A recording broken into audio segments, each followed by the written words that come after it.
We just want a peaceful Christmas with the younger crowd.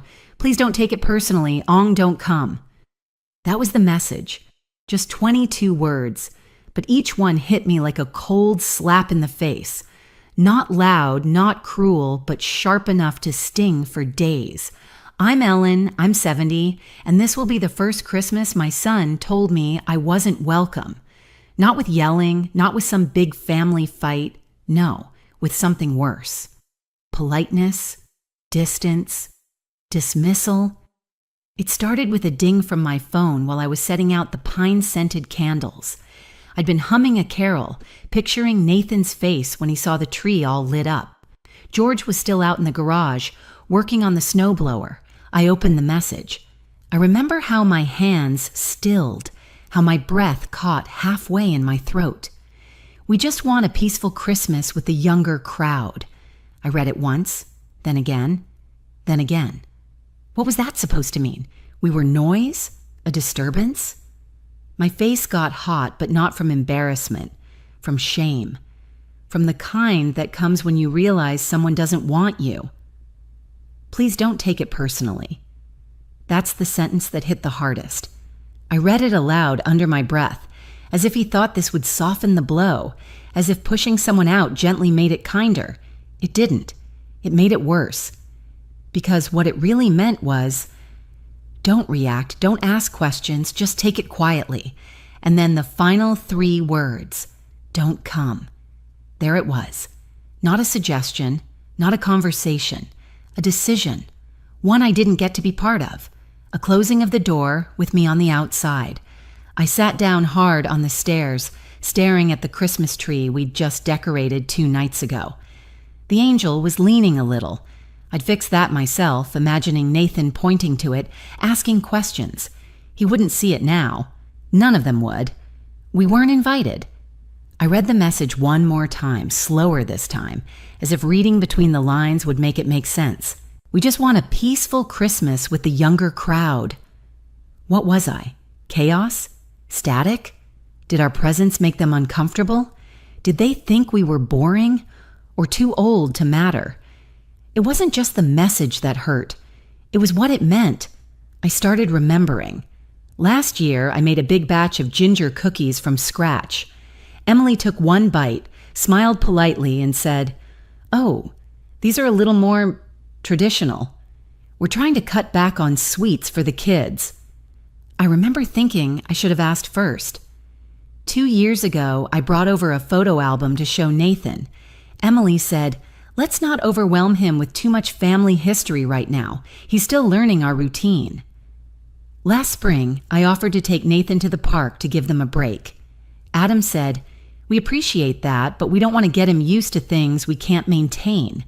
As if love was a habit they needed to limit. That week, Emily texted me asking if I could just hold off on sharing so many pictures online because it might make things awkward with her side of the family. I took down every post, everyone. They didn't say thank you. Last summer, when I bought Nathan a science kit, Emily said it wasn't age appropriate and that they were trying to limit screen-related thinking. It wasn't electronic. It was hands-on, magnets, lenses, but they never opened it. Now this, don't come. 3 words that erased everything. The diaper changes, the sick days, the late-night phone calls, the holidays we worked around their schedules, the thousands we gave to help with their first mortgage payment, the week I spent painting their guest room so they wouldn't have to hire someone, the baby blanket I knit that disappeared from the crib a week after Nathan was born. All of it. Gone. George walked in just after sundown. Snowflakes were still clinging to his coat. He saw my face right away. "Ellie, you okay?"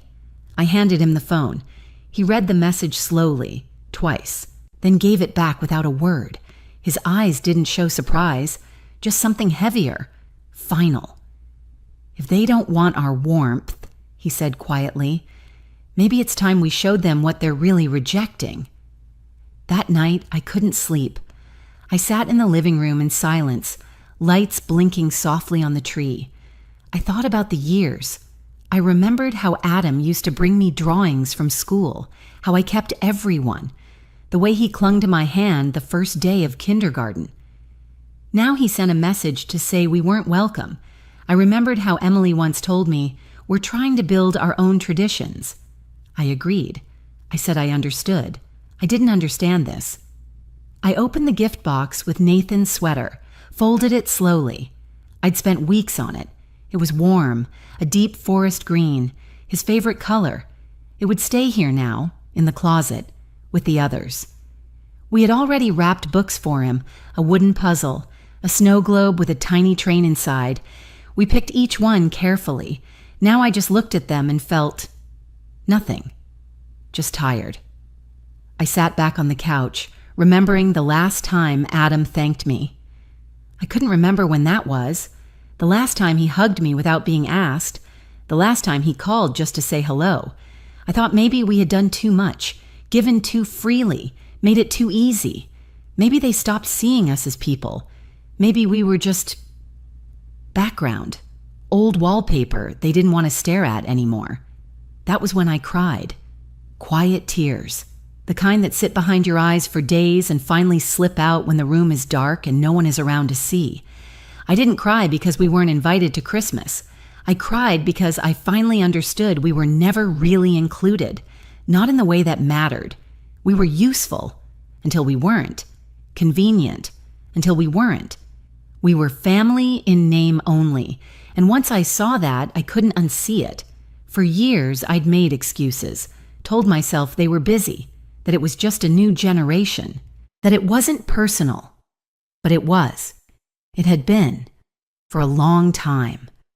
I saw the pattern now, all the soft rejections, all the moments I was pushed aside with a smile. And that message, sent a week before Christmas, wasn't a surprise. It was a conclusion. I sat in that room for a long time until the lights on the tree turned off. Then I stood, walked to the window, and looked out at the snow-covered yard. The wind was soft, the street quiet, peaceful. Just not the kind of peaceful Adam meant, because this peace had grief in it, but it also had something else. Clarity. That night, something in me changed. Not out of anger, out of understanding. They made their choice, and now it was time we made ours. They say silence is golden, but that night it felt like armor. After everything, George and I didn't speak much. We didn't need to. The message from Adam hung in the air like stale perfume. Every word still clung to the walls. Don't come. So, we didn't. But we didn't stay home either. It was George who first spoke the idea aloud. We were sitting at the kitchen table the next morning, each of us quietly stirring coffee. We weren't drinking. "Let's go away," he said. I looked up, surprised. "Where?" He shrugged. "Somewhere they'll never expect. Somewhere beautiful, just us." At first, I hesitated. It felt like running away. But then something in me shifted. No, this wasn't running. This was reclaiming. We didn't owe anyone an explanation. We didn't need permission. We still had the means. And for once, we would use it for ourselves. So, we booked the villa. Squaw Valley. One of California's most exclusive winter resorts. Snow-capped roofs, warm fires, and a view that looked like something out of a painting. It cost more than we had ever spent on a trip before. But we didn't flinch, because this time it wasn't about them, it was about us. We arrived 2 days before Christmas. The driveway was lined with lanterns. Inside, the ceiling soared. A wall of glass gave us a view of the mountains so stunning it made me stop breathing for a second. We decorated the place ourselves. Nothing overdone. Just warm lights, garlands, a few gold ornaments we picked up from a small shop in town. I hung 3 stockings by the fire, one for me, one for George, and one blank one. Not for them, for what was missing. We lit a fire, played our favorite records, and ordered food from the best caterer in town. Lobster tail, scalloped potatoes, buttery rolls, and desserts, too fancy to pronounce. We didn't do it to show off. We did it because we had spent decades pouring ourselves into others, into Adam, into Emily, into a family that only seemed to value us when we were useful. Now, it was time to pour back into ourselves. On Christmas Eve, we dressed up. I wore the turquoise cashmere gown I'd bought 3 years ago for a Christmas that never happened. George wore his tuxedo, the one he hadn't touched since Adam's wedding. We had lobster, champagne, a string quartet played in the corner. I know that sounds dramatic, but it wasn't about the show. It was about joy. We invited no one from the family, but we did invite people who had always treated us with kindness. Old friends, a neighbor who used to help me shovel, a woman George once mentored. People who saw us, people who said things like, "I missed you," or "You always made the holidays feel like home." Not once did anyone say, "Can you bring something?" or "Try not to talk politics." Not once did I feel like a guest in my own celebration. And that night, I laughed. I laughed like I hadn't in years. Not politely, not for anyone else. I laughed for myself. We toasted to the snow outside, to the music, to the people who came without expectations. And somewhere in the middle of the evening, I noticed something. Phones were out. Photos were being taken. Videos, too. I didn't ask for it. But the house, the lights, the outfits, it all looked like something out of a movie. And people shared it. "Can you believe this place?" one guest said. "This is the most beautiful Christmas I've ever seen." Someone tagged the location. Someone else posted a reel. I didn't stop them. Because for once, it wasn't about pretending. It was real. The fire was real. The music was real. The laughter was real. The joy was real. Later that night, after everyone left and the villa was quiet again, I stood by the window watching the snow fall. The sky was navy blue, full of stars. George wrapped a blanket around my shoulders.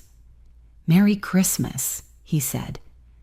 I leaned into him and whispered, "For the first time in years, it actually feels like one." We stood like that for a long time. Two people who had spent their lives giving, now learning how to receive from each other, from the world, from themselves. I woke up Christmas morning and checked my phone, not out of hope, just habit. 69 missed calls, all from Adam. My stomach turned. I didn't open the messages right away. I just stared at the number. I could feel the questions starting already. "Was that your villa?" "Are you really in Squaw Valley? Why didn't you tell us?" But the one that hurt the most was probably this. We didn't mean it. It was just a misunderstanding. Now that we had something they didn't, we suddenly mattered. Funny how that works. I set the phone down. George was pouring coffee. He didn't say anything. He didn't have to. We both knew what this was. They weren't sorry. They were surprised. Surprised that we had a life beyond them. Surprised that we had more than they thought. Surprised that we hadn't begged to be included. And in that moment, I felt no need to answer, because we finally understood. Love is a gift, but so is distance. That Christmas, surrounded by laughter, snow, and people who genuinely cared, I gave myself something I hadn't felt in a long time: peace. The next few days, the posts kept spreading. One friend tagged us in a video. Another posted a group photo with the caption, "Best Christmas Ever." By the third day, even people from our church back home were commenting, "You both look wonderful. Ellen, that dress is stunning. George still knows how to throw a party." And still, nothing from Adam but missed calls and vague texts.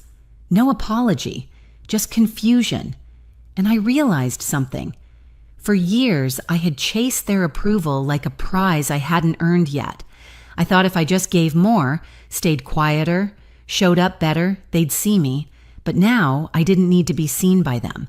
I needed to see myself, and I did.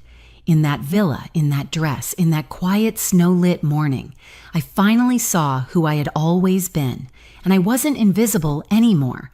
The first message came at 6:12 a.m. on Christmas morning, then another, and another. By the time I poured my coffee, the screen on my phone was glowing with missed calls. 69, all from Adam.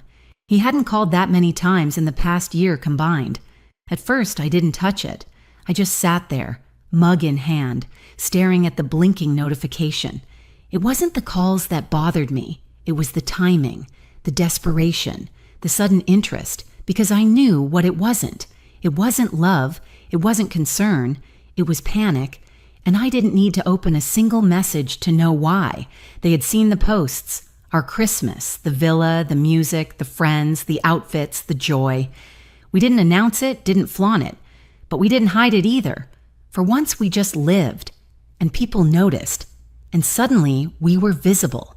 Not as grandparents, not as backups, not as optional figures hovering at the edge of their lives, but as people. People with something they wanted. I finally opened the first voicemail around 8:09 a.m. The message was short, breathless. "Mom, please call me back. It's important. We need to talk." No apology. No Merry Christmas. No acknowledgement of what he'd done. Just, "We need to talk." We. As if we were still a unit. As if we were still on the same team. I played another one. Then another. "Is that place really yours? Are you okay? Why didn't you tell us you were going away? I didn't mean what I said. It came out wrong." Wrong. Don't come doesn't come out wrong. It comes out clear. I leaned back in the chair and closed my eyes. Every word I heard felt like a slow unraveling. Not of their lies, but of mine. The ones I'd told myself. They're just busy. They don't mean to be hurtful. They'll come around.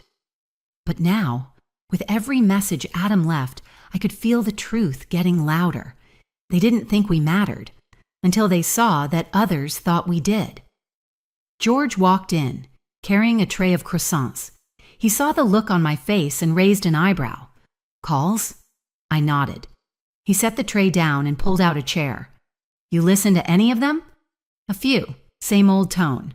Half regret, half demand." He smiled without humor.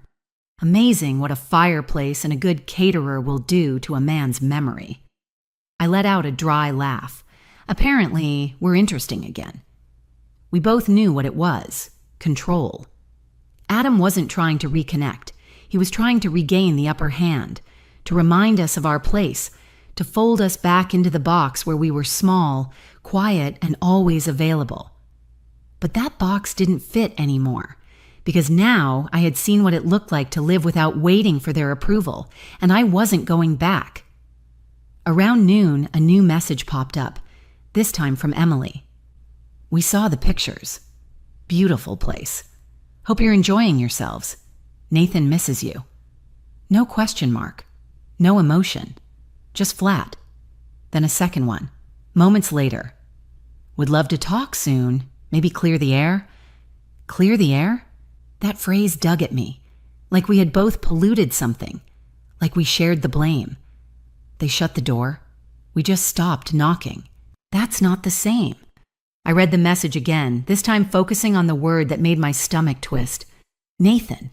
That was the one string left that still tugged at my heart, because it wasn't his fault. He didn't tell us not to come. He didn't push the photo album away or leave the sweater unopened. He was a child. But they used his name like a hook, like bait. And it worked. It stung. But it didn't move me, because I knew the pattern. Anytime they wanted something, it was Nathan who suddenly missed us. Not during the quiet months, not when the days were long and uneventful. No calls then. But now, with questions circling and people asking, they remembered we existed. And that's when it hit me. Hard. Years ago, after my mother passed, I found her old journal. In it, she wrote about the loneliness she felt in her last decade, about waiting for calls that didn't come, cards that never arrived, visits that were always delayed.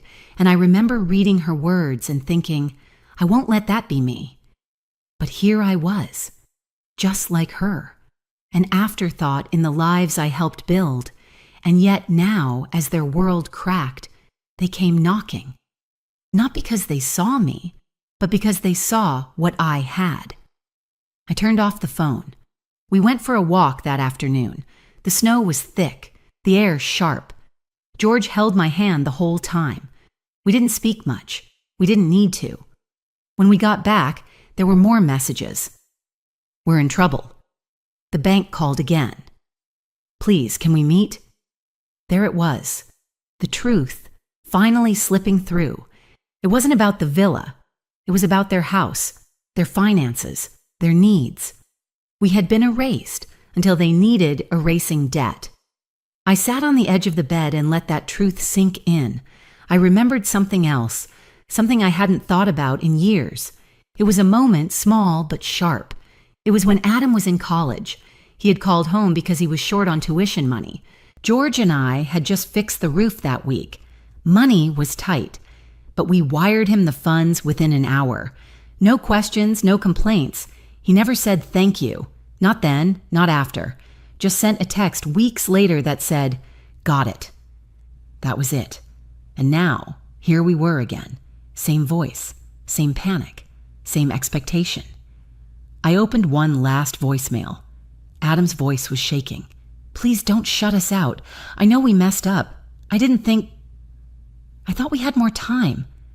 Time for what? To keep dismissing us? To keep pushing until we finally broke? George came in and sat beside me. He rested his hand on mine. "They're not looking for family, Ellie. They're looking for a bailout." I nodded. "And they want it with no questions asked, no accountability, just a reset." He nodded back. "But we can say no." And that was the moment I realized how far we'd come. Because a year ago, I would have caved. I would have cried. I would have blamed myself. I would have offered help before they even asked. But now I saw them clearly, and I saw us too. We weren't heartless. We were human, and it was okay to draw a line. That evening, we poured 2 glasses of wine, sat by the fire, and talked it through. Not out of anger, out of love, for ourselves. "What do we say if they ask again?" I asked. George didn't hesitate. "We say the truth, that we're here for family, not manipulation, not rescue missions." I nodded. "We can help," I said, "but only if they take the first step themselves, only if they show they value us, not just what we can give." And just like that, the decision was made. We would meet, but not to apologize, to set the record straight. The phone kept ringing well into the night, but for the first time, we weren't afraid to let it. We met at a small cafe in town, one of those quiet places with chipped mugs and secondhand bookshelves. George and I arrived early and chose a table in the corner, facing the door. The snow outside was beginning to melt, leaving gray slush on the sidewalks. It matched the mood in my chest. Adam walked in, 10 minutes late. His coat was too thin for winter. His hair was unkempt. He didn't even look at us at first, just kept rubbing his hands together and scanning the room like he wasn't sure he wanted to be there. But he was there, because he needed something. Not because he missed us. Not because he suddenly valued us. He sat down across from us without a hello. "The bank gave us until the end of next month," he said. That was it. No, "How are you?" No, "You look good." Not even a weak apology, just a deadline. I waited. I let the silence grow. He fidgeted, cleared his throat, then finally looked at me. "Mom, I didn't mean to shut you out. We just thought we needed a smaller celebration this year. You know, the kids, the noise. Emily said it would be better this way." I felt something inside me go very still, not angry, just cold, because I knew that tone, the soft justification, the way he blamed the situation or his wife or the atmosphere, never himself. And worst of all, he said it like it was reasonable. Like asking your parents not to come for Christmas could be explained away with a wave of the hand and a vague reference to noise levels. I looked at George. He didn't move, just watched Adam with a gaze that made me proud, strong, steady, done. I turned back to Adam. "You didn't just shut us out," I said calmly. "You made it clear we weren't wanted, that we were inconvenient." Adam shifted in his seat. "I didn't mean for it to sound like that." "But it did," I said, And for the first time in years, I didn't soften my words. You said, "Don't come." You didn't say, "We'll miss you," or "Can we celebrate another day?" You shut the door, Adam, and you didn't look back. He looked down at the table. His fingers traced the edge of the sugar packet. Still no apology. George leaned forward. "We saw the messages. All 69 of them. We heard your panic. But not once did we hear you say you were sorry. Not once did you say you understood what you did." Adam's jaw tightened. "I was trying to fix things." "By asking for money?" I said. He flinched. "It's not like that." "Isn't it?" George asked. "We helped you with tuition. We helped with your first house. We helped after the second baby. We've been helping your whole life. And when we needed kindness, just kindness, we got a text." Adam looked up finally, and I saw it in his eyes. Not shame, resentment. As if our presence at that table was a burden. As if we were the ones being difficult. That was the moment my heart broke a little more, because I realized he didn't come to ask. He came to expect, like it was owed to him. He leaned back and said, "I didn't come here to argue." "No," I said. "You came here to collect." The server arrived and poured coffee for us.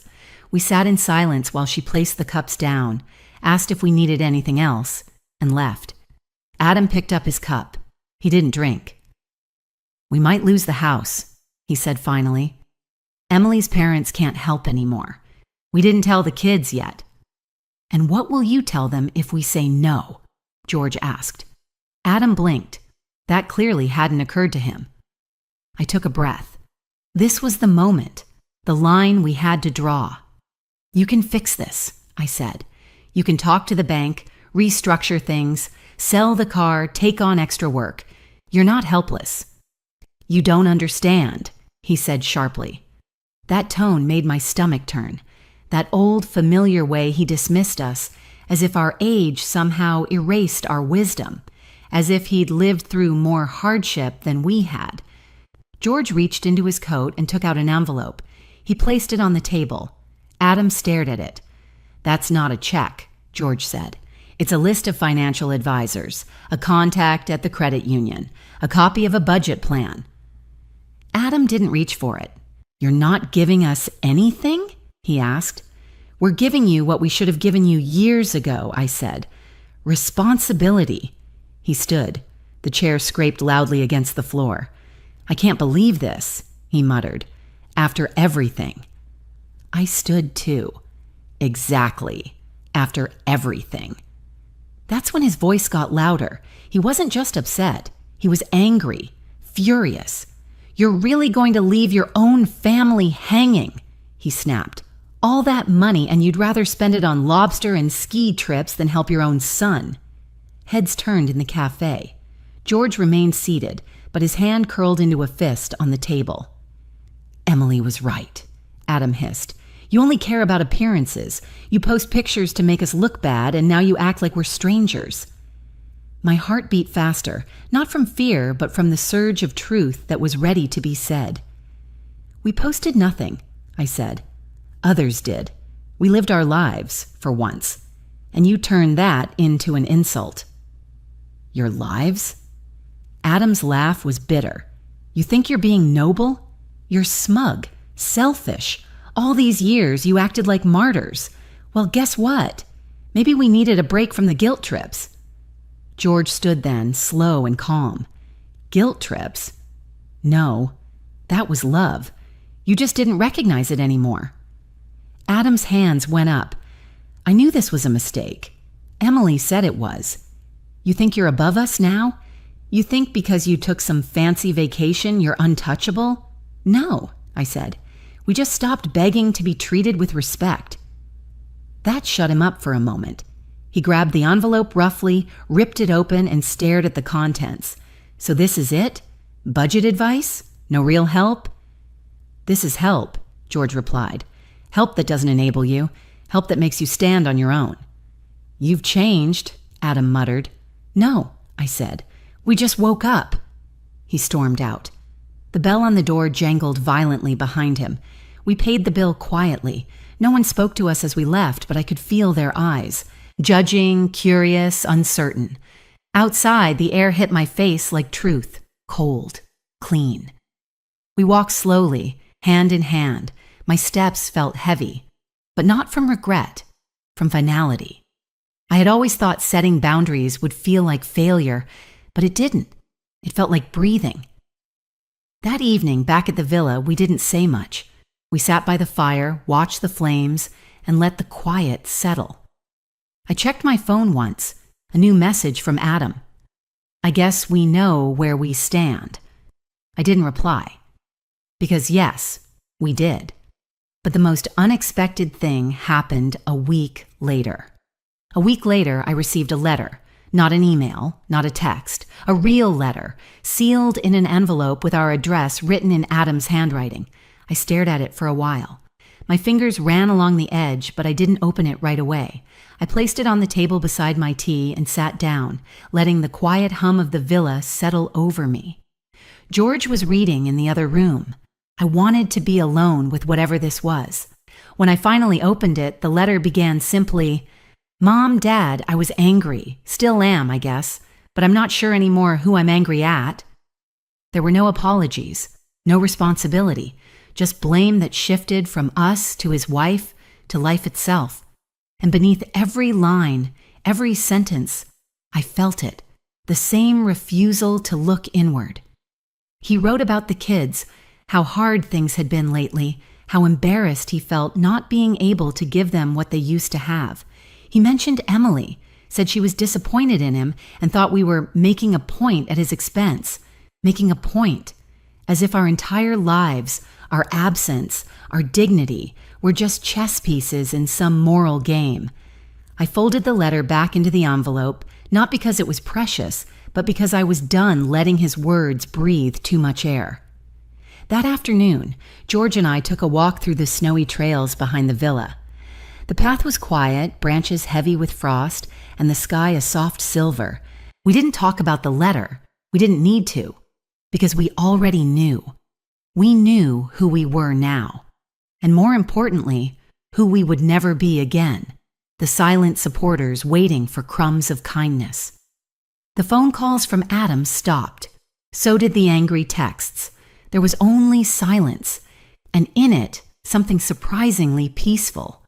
Emily, however, did not stay silent. She messaged me weeks later, polite, cold, and sharp. "You've fractured the family for your pride," she wrote. "You've taught the children that money matters more than love.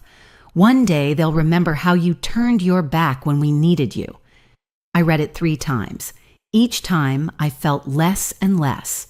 Because love without respect isn't love. And silence after rejection isn't pride. It's healing. I didn't reply. I didn't block her either. I just left the message there, where it could rot in its own righteousness. 3 months later, spring arrived in Squaw Valley.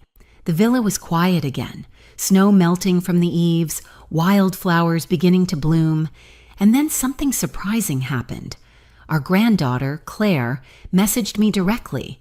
She was 17, sweet, thoughtful, and often caught in the middle of adult tempers she didn't understand. Her message was short. "Hi, Grandma. I miss you. Can I visit this summer?" Tears stung my eyes before I could stop them. I showed George. He smiled and nodded. We replied together. "Yes, sweetheart, you are always welcome." That one line changed everything for me, because for the first time in years, I felt loved without strings. She came in July alone. Adam didn't call. Emily didn't message. Claire arrived with a small bag, wide eyes, and a hug that melted everything tight inside me. She didn't ask about the conflict. She didn't take sides. She just sat with us, helped make meals, and asked stories about when her dad was young. We told the good stories, the soft ones, the ones where love hadn't yet grown conditional. And then she said something I'll never forget. "Thank you for not making me choose." I nearly broke, because I knew how hard that line must have been to walk. I saw the shadow in her eyes when we dropped her off at the airport, a shadow that didn't belong to her, but to years of silence and resentment passed down from those who refused to take responsibility. She kissed my cheek before boarding. I love you both. I always will. We watched her go, and I didn't cry, because this wasn't an ending. It was the beginning of something new, a quieter legacy, one where love didn't mean erasing yourself. We celebrated Christmas at the villa again that year, with friends, with music, with laughter, and yes, with gifts under the tree, not expensive ones, but thoughtful ones. No one asked about Adam. No one brought up the letter, and I didn't miss the tension. I didn't miss the obligation. I missed the dream I used to have, the one where family always meant kindness. But that dream is gone now, and in its place is something real. I don't need to be wanted by people who only remember me when they're in trouble. I don't need to keep proving my worth to those who measure love by usefulness. George and I built a life full of warmth, and finally, we are living it, not performing it. So if you've ever felt like you don't belong, you're not alone. We didn't walk away from family. We walked toward peace.